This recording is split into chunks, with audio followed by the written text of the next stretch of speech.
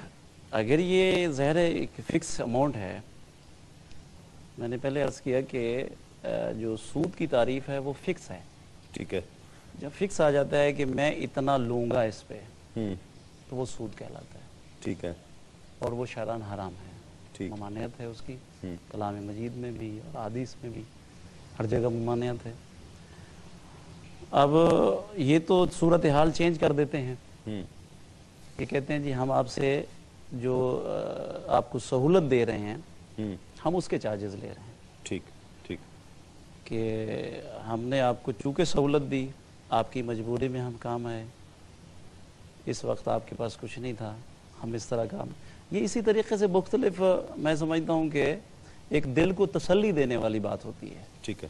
شریعت کیا کہتی جائز ہے؟ شرعاً جہاں فکس آ جاتا ہے وہ سود کہلاتا ہے. تو یہ سود چاہے وہ کسی بھی صورت میں ہو. اچھا، کسی بھی صورت میں ہو، جہاں فکس آ گیا پیسے پہ پیسہ جو ہے وہاں سود ہے. جہاں نوعیت چینج ہو جائے، اب اس کا نام کچھ بھی رکھ لیں، نام کچھ بھی رکھ لیں آپ، سروس چارجز اس کو کر دیں یا کچھ بھی کر دیں، تو یہ غلط ہے ظاہر ہے. لیکن وہ تو آٹومیٹکلی خود دے رہے ہیں، آپ تو نہیں مانگ رہے. نہیں، وہ خود مثلا کوئی شخص کہتا ہے جی مجھ سے جتنے پیسے ہوں لے جائیے گا، وہ بھی کہہ رہا ہے آؤ لے جاؤ مجھ سے. اور وہ جب آپ اس کے پاس جاتے ہو آپ کہتے ہیں جی میری یہ مجبوری ہے، کہا لے لو. ٹھیک ہے. اب لینے کے بعد وہ کہتا ہے جی میں اس کے اتنے لوں گا. اب یہ جو اتنے لوں گا یہاں آگئی بات، یہ سود ہے. ٹھیک ہے.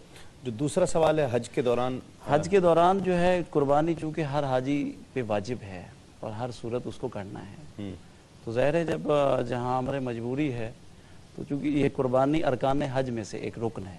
ٹھیک ہے. جیسے دیگر ارکان ہیں جی ہاں، اس میں ایک رکن جو ہے وہ قربانی ہے. ٹھیک.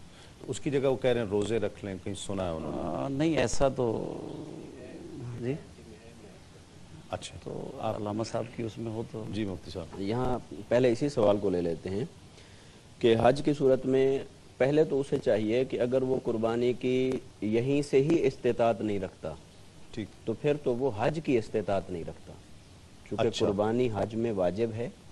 اگر اس کے پاس اتنے پیسے ہیں کہ وہ باقی اخراجات پورے کر پا رہا ہے اور قربانی کے پیسے یہاں اپنے وطن اصلی سے چلتے وقت ہی اس کے پاس نہیں ہے، ٹھیک، تو پھر تو وہ صاحب استطاعت نہیں ہے. ٹھیک ہے، واجب نہیں حج اس پر، پھر وہ صاحب استطاعت نہیں ہے. اچھا، دوسری صورت یہ ہے کہ ایک آدمی وہاں پہنچ جاتا ہے مگر ایسٹیمیٹ کچھ ہوتا ہے، اندازہ کچھ ہوتا ہے، یا پیسے ڈیمیج ہو گئے یا کہیں خرچ ہو گئے، اور کوئی ایسی صورت اس کے ساتھ بن گئی کہ وہاں پر وہ قربانی کے پیسے نہیں پاتا، اپنے پاس نہیں ہیں، تو اس صورت میں یہ ہے کہ وہ 10 روزے رکھے، اور اس بات کو قرآن مجید نے بیان کیا ہے.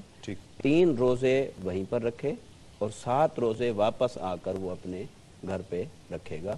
تو یہ 10 روزے پورے کرے گا تو وہ قربانی کا متبادل ہو جائے گا. لیکن ذی الحج کی ان تاریخوں میں تو روزے نہیں رکھے گا نا، حج کے دنوں میں؟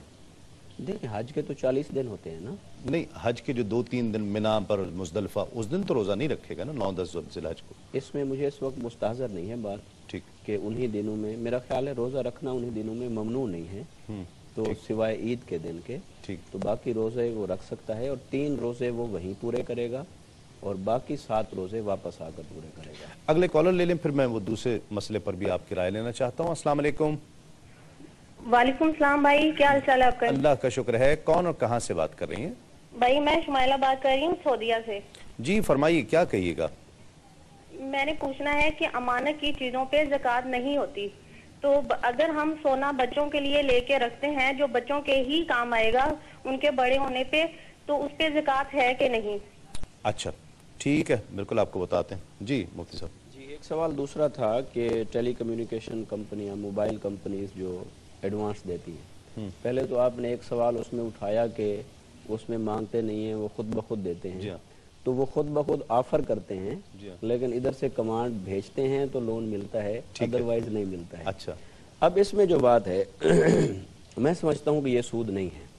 اچھا، سود کے ضمن میں صرف اسی ایک بات کو لے لینا کہ یہ فکس ہے، تو فکس اماؤنٹ کے اوپر فکس چیز مل رہی ہے اور اسی کو ہی سود قرار دے دینا، یہ میری رائے ہے. اس میں کسی کو اختلاف کرنے کا حق حاصل ہے یقیناً، مگر میری رائے کے پیچھے ایک لاجک بھی ہے اور دلیل بھی ہے، تو یہ جائز ہے. اس کی وجہ یہ ہے کہ دیکھیے ہم نے کئی مسائل میں فقہی فروعات کے اندر دیکھتے ہیں کہ سروسز چارجز اپنی انویسٹمنٹ کی سرکولیشن کے وہ لینا جائز ہوتا ہے. مثال کے طور پر اقساط کا کاروبار ہے. ٹھیک ہے. اقساط کا کاروبار ہے, نقدی پہ آپ ایک شے لیتے ہیں 1000 روپے میں, وہی چیز آپ 2 مہینے کے ادھار پر لیتے ہیں 1200 روپے میں. ٹھیک ہے. اب اس 200 روپے کی جسٹیفیکیشن کیا ہے؟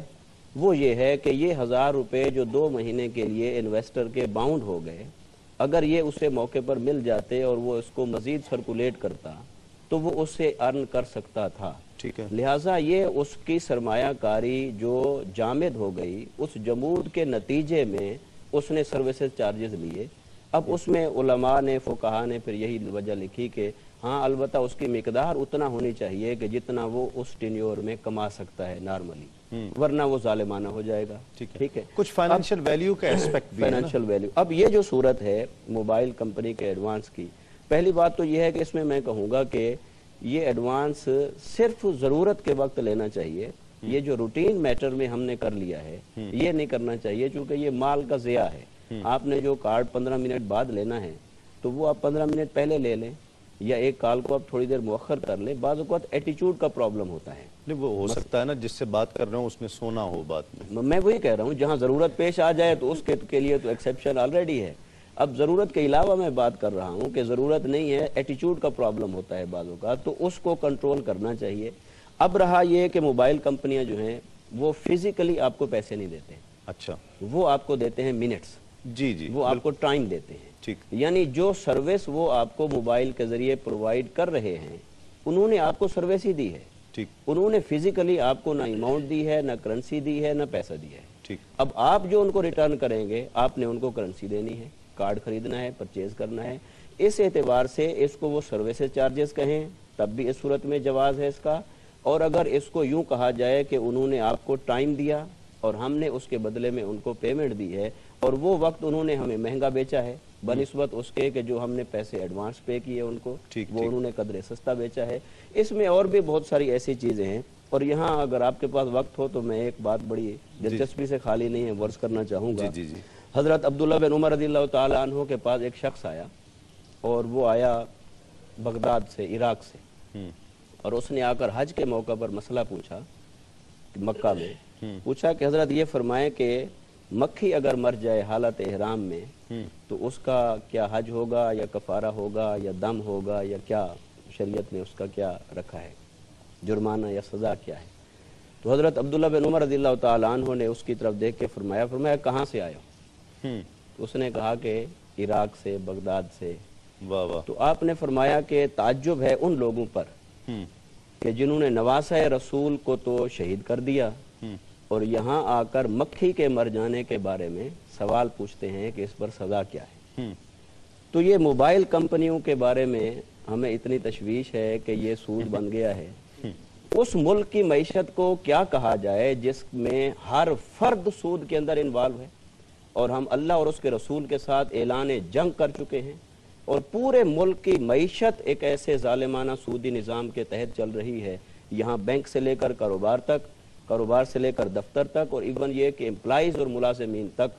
شاید ہی ہمارا کوئی لقمہ ایسا ہوتا ہو جو سود سے خالی ہو. جس معاشرے کی معیشت کے ایک ایک روپے کے اندر سود رچ بس چکا ہو, اس معاشرے کو تو پہلے یہ مسئلہ سالو کرنے کی بجائے اس سودی نظام کو جڑ سے اکھاڑ پھینکنا چاہیے جس کے تحت ہم میں سے شاید ہر فرد مبتلا ہے, کوئی براہ راست. بہرحال وہ تو ایک علمی سوال کر رہے ہیں اپنے طور پر. نہیں, یہ ایک میسج جانا بھی ضروری ہے کہ جہاں شریعت کے حلال اور حرام کو ہم سمجھ رہے ہیں تو بڑے حرام کی طرف بھی توجہ کرانی چاہیے. بالکل صحیح فرمایا, بالکل صحیح فرمایا. ایک کالر اور شامل کرتے ہیں. السلام علیکم. السلام علیکم. السلام علیکم. لائن میرا خیال ڈراپ ہو گئی. ایک سوال ان کا اور تھا, وہ جو بہن نے سوال کیا تھا کہ اگر زکوٰۃ بچی کے لیے اگر ہم نے سونا لے لیا تو اس پر زکوٰۃ ہے, زیور لے لیا. جی ہاں, دیکھیے زکوٰۃ کا جو تعلق ہے وہ سونے کی مقدار کے ساتھ ہے. ٹھیک. بچی کو اگر اونرشپ منتقل کر دی ہے تو پھر اس سونے کی مالک بچی ہو گئی اور باقی سونے کی مالک جو ہے وہ ہو گئے. ٹھیک ہے. اب وہ ملکیت ٹرانسفر کرنے کے بعد اگر اس کی مقدار 7.5 تولے بن جاتی ہے یا اس سے ابو ہو جاتی ہے تو پھر تو ڈیفینیٹلی ان کو زکوٰۃ دینی چاہیے اس کی. وہ نابالغ ہے تو جو وارث ہے اس کے اوپر زکوٰۃ بنتی ہے، اسے دینی چاہیے. ٹھیک. اور اگر انہوں نے یہ ہیلا کیا ہے کہ وسائل اتنے نہیں ہیں، کچھ چیزیں انہوں نے سیو کر کے بچی کے لیے رکھی ہوئی ہیں، اور وہ اگر ایک ہی ملکیت میں رکھتی ہیں، یعنی ماں اپنی ملکیت میں یا باپ رکھتا ہے تو ان پر زکوٰۃ بنتی ہے، اور انہوں نے ہیلا کرتے ہوئے اپنے مسائل اور مجبوریوں کے بچی کے نام کر دیا ہے، بچی کے نام اونرشپ منتقل کر دی ہے، اور وہ سونے کی نصاب کی مقدار کو نہیں پہنچتا تو پھر اس پر زکوٰۃ نہیں ہوگی. آپ سے رائے لوں گا میں. ایک مختصر سا وقفہ ہے، وقفے کے بعد لوٹتے ہیں اس یقین کے ساتھ آپ کہیں نہیں جائیں گے. صلی وسلم دائما ابدا علی حبیبک خیر الخلق کل. حسن ظن حضرت ابو ہریرہ رضی اللہ عنہ بیان کرتے ہیں کہ نبی کریم صلی اللہ علیہ وسلم نے ارشاد فرمایا، اللہ تبارک و تعالی فرماتا ہے، میں اپنے بندے کے گمان کے ساتھ ہوتا ہوں جو وہ میرے بارے میں رکھتا ہے، اور میں اس کے ساتھ ہوتا ہوں جب وہ مجھے پکارتا ہے. خوش آمدید. آپ پروگرام دیکھ رہے ہیں عالم اور عالم. تسلیم صابری کے ساتھ ایک کالر ہمارے ساتھ ہیں. السلام علیکم. السلام علیکم سر. وعلیکم السلام. کون اور کہاں سے بات کر رہے ہیں؟ میں سعودیہ سے عرفان بات کر رہا ہوں سر. جی عرفان صاحب، کیسے ہیں آپ؟ ٹھیک ہیں؟ اللہ کا بڑا کرم جناب. آپ کیسے ہیں؟ اللہ کا کرم ہے الحمدللہ. آپ کی دعائیں ہیں. آپ کا پروگرام دیکھ رہے ہیں جناب، ماشاءاللہ بہت اچھا ہے. بڑی محبت. اور کافی دیر سے ہم کال ملا رہے ہیں، مل نہیں رہی. چلیں اب مل گئی، بہت خوشی ہوئی مجھے. سوال کیجئے. اچھا، سوال میرے دو ہیں تسلیم بھائی. ایک تو یہ ہم فرسٹ ٹائم عمرہ کے لیے جاتے ہیں، ٹھیک ہے؟ جی جی. تو کیا نام ہے، فرسٹ ٹائم تو ہم جا کے جو ہوتے ہیں نا وہ بال وغیرہ پورے منوا لیتے ہیں. جب دوسری مرتبہ جاتے ہیں تو ہم تھوڑی تھوڑی کینچی رائٹ سائڈ پہ، لیفٹ سائڈ پہ، بیک سائڈ پہ لگاتے ہیں. کیا یہ ٹھیک ہے؟ اور دوسرا میرا سوال یہ ہے کہ جو یہاں پہ جو ہے نا سعودی، ٹھیک ہے، وہ کیا نام ہے اشہاد لا الہ الا اللہ، ہم تو ایک مرتبہ کرتے ہیں نا، وہ 3-4 مرتبہ کرتے ہیں. ہم ان سے پوچھتے ہیں بھی یہ کیا وجہ ہے؟ وہ کہتے ہیں کہ جناب شیطان کو کنکریاں پڑتی ہیں جتنی دیر ہم کرتے ہیں. اچھا، یہ ہے میرا سوال. بس کرتے کیا ہے مطلب کہ کس موقع پر اشہد اللہ الہ، کس موقع پر، کہاں؟ جب ہم اتحیات میں بیٹھتے ہیں. اتحیات میں بیٹھتے ہیں تو اشہد اللہ الہ. جی تکرار یعنی اس کا. ٹھیک ہے، بالکل آپ کو بتاتے ہیں. بہت شکریہ.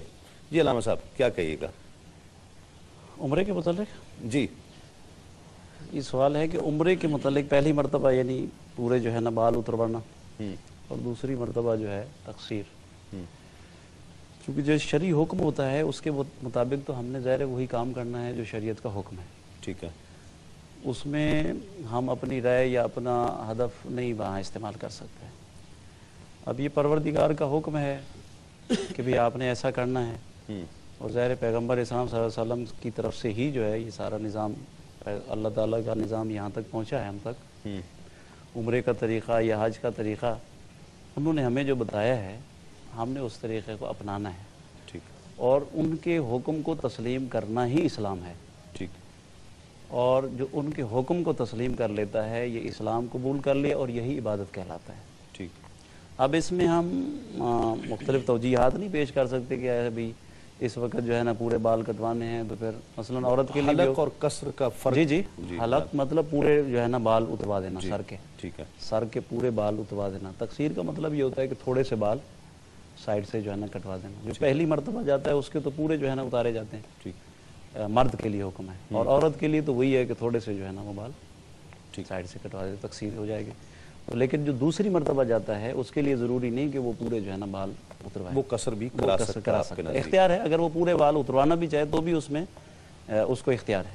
ٹھیک ہے. پورے بال. وہ جو بچی کے سونے کی زکوٰۃ ہے، بچی کے سونے کی زکوٰۃ کے متعلق یہ ہے کہ جو چیز جیسے علامہ صاحب نے بھی بتایا ہے، جو ایک نصاب تک آ جاتی ہے، ٹھیک ہے، اس نصاب پہ زکوٰۃ واجب ہے اور ہر صورت میں اس کو دینا ہے.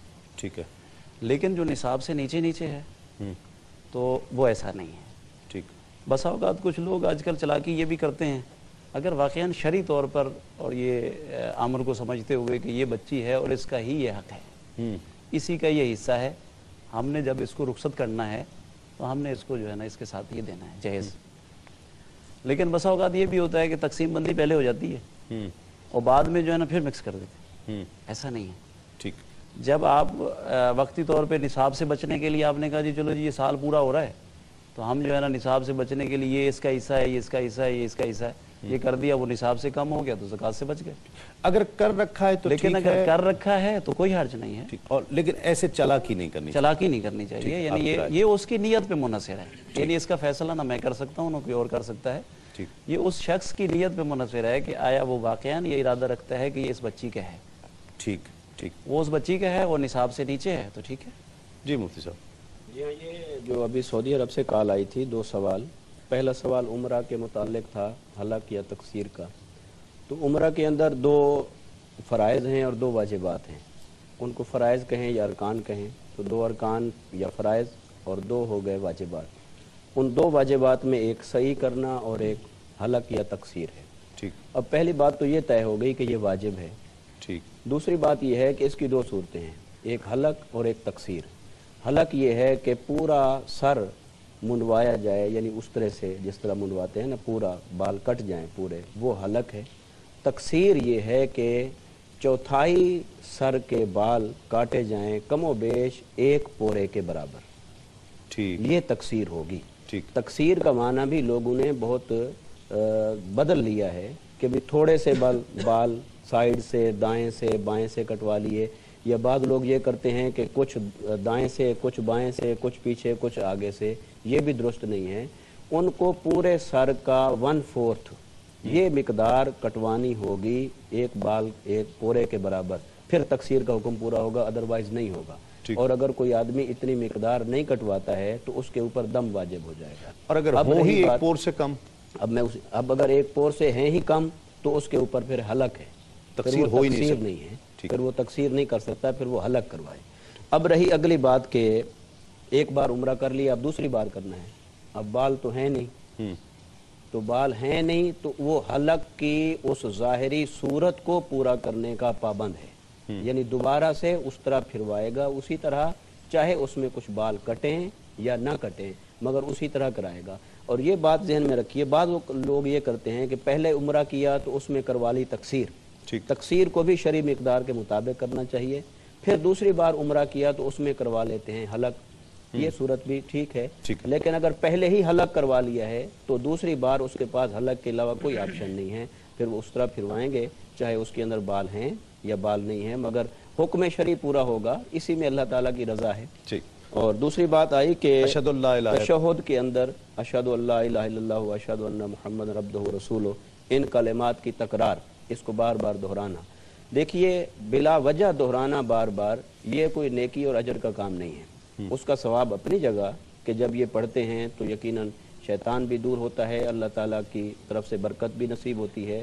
لیکن یہ تکرار اس کے لیے ہے کہ فرض کرے امام کے پیچھے جس نے اقتدا کی لیکن امام آخری تشہد میں ہے، اور یہ غالباً سوال یہ تھا، میں معذرت کرتا ہوں، غالباً سوال یہ تھا کہ ہم اشہد لا الہ الا اللہ پر انگلی اٹھاتے ہیں تو وہ تکرار نہیں کرتا ہے، کہتا ایک ہی بار ہے لیکن انگلی بار بار ہلاتا ہے. انگلی اٹھانے میں تکرار کرتا ہے. انگلی اٹھانے میں تکرار کرنا یہ بھی ہم نے جو احناف کے فقہا نے جو کچھ لکھا ہے اس کے مطابق نہیں ہے. ایک ہی بار ہے اور وہ اشہد اللہ، اس اللہ کے اوپر انگلی کھڑی کرے گا اور الا اللہ پر رکھ دے گا. اور دونوں صورتیں اس کے پاس، یا تو کھڑی رکھے تشہد کی آخر تک، یہ صورت بھی جائز ہے، یا الا اللہ پر اسے نیچے رکھ دے، یہ بھی جائز ہے. مگر بار بار اٹھانا اور کرنا یہ کم و بیش کہیں پر دیکھا نہیں ہے کہ اس کی کہیں اصل ملتی ہو. اگر یہ کسی نے اپنے ذہن سے اس کو نیکی کا عمل بنا لیا ہے تو الگ بات ہے. بہت شکریہ علامہ ظفر حسین ظفر صاحب، آپ کا بہت شکریہ، آپ تشریف لائے. مفتی ارشاد حسین سعیدی صاحب، آپ کا بہت شکریہ، آپ تشریف لائے. ناظرین، وقت اب ختم ہو رہا ہے اور سوال آدھا علم ہوتا ہے، اور میں اکثر کہتا ہوں کہ ایک سوال سے کتنے لوگوں کو فائدہ ہوتا ہے. آج جس طرح کے سوالات آئے جو مشاہدے پر مبنی تھے اور ہر عام آدمی کا مسئلہ تھا، تو ایک آدمی پوچھتا ہے، کوئی ایک شخص پوچھتا ہے، کوئی ایک بھائی یا بہن پوچھتے ہیں اور لاکھوں کروڑوں لوگوں کو اس کا فائدہ ہوتا ہے، ان تک پہنچ جاتا ہے. سوال کر لینے سے ایک فائدہ یہ بھی ہوتا ہے کہ چیز نامعلوم سے معلوم میں آ جاتی ہے، اور جب کوئی چیز نامعلوم سے معلوم تک کا سفر سے طے کرتی ہے تو ہم شک سے یقین کی کیفیت میں آ جاتے ہیں، اور کسی بھی عمل کے لیے، کسی بھی سوچ کے لیے، کسی فکر کے لیے، کسی خیال کے لیے شک بہت نقصان دہ ہوتا ہے، یقین بہت اچھی کیفیات دیتا ہے۔ اس لیے شک سے نکل آئیے یقین کی کیفیت میں۔ میں دونوں احباب کا بہت شکریہ ادا کرتا ہوں۔ کل انشاءاللہ آپ سے ایک مرتبہ پھر اسی پروگرام میں، اسی چینل پر، اسی وقت صبح 5 بجے عالم اور عالم میں ملاقات ہوگی۔ اس وقت تک کے لیے اپنے میزبان تسلیم احمد صابری کو اجازت دیجیے۔ تسلیمات۔